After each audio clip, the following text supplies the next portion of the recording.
Okay, you guys, today I'm not driving, but I'm out on a walk. So let's see. I hope the sound is okay. So I just wanted to share something I've been thinking about a lot lately. And it's just that people say like, oh, follow my method or follow my like magic whatever. Like a lot of people are talking about that there's like a magic pill or a magic way to do things or like kind of a quick fix or that they have a specific method. And I'm like so honestly like so tired of people saying that, because in the end of the day it's all about like what you can do to stay the most consistent and following the plan, because consistency and like keeping up with the work that you do is what's gonna get you to the desired goal that you have. So it's all about like finding a way of eating, find a way of like training that you like and enjoy, that you can stick to in the long run, because that is what will give you the result. And it all depends on what type of results you're looking for. If you want to lose weight, it's always going to be like a calorie deficit, and how you create that calorie deficit depends on your preference, because either you can lower the calories. I never want you to lower them too low though, because that's not going to work long term.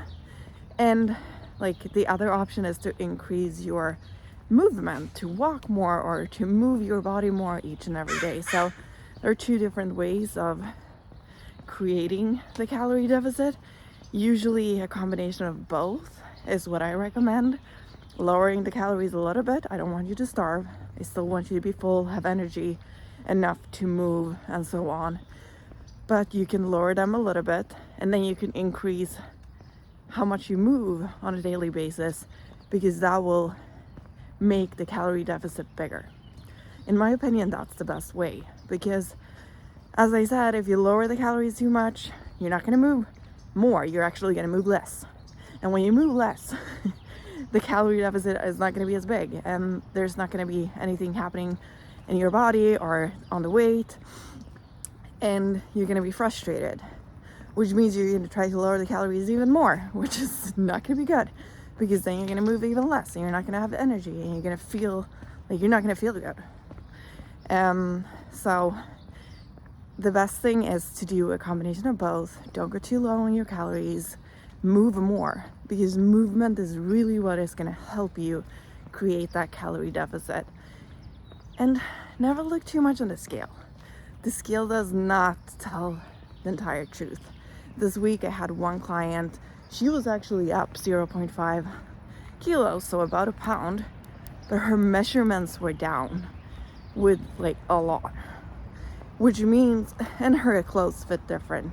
So that means that she actually made a lot of progress. And even the pictures showed a lot of progress. So this also tells me that whatever the scale says is not always the truth. So it's so important to also incorporate measuring your waist and your hip and see how clothes fit, because that is what will show the entire truth. Because what might happen if you haven't trained before, or if you train harder, if you follow a program, so you actually build muscle mass, and at the same time if you lose the fat mass, that's gonna be the same weight on the scale, but it's actually more beneficial to have more muscle mass than more fat mass, as muscle mass helps you to feel strong and lift things and do whatever you want in life, and it also actually burns more calories because it uses more energy to just be in the body versus fat, which does not. So that was a long rant but it's something I've been thinking about all week, and I've been like, oh, I have to share this because it's so important. And as I always say, find a way of eating that works for you, find a way of training that works for you. There's no magic. The magic is actually in consistency, and find something that you can stay consistent with for life, because it's not an end destination when it comes to health. In my opinion, it's going to be a lifelong journey.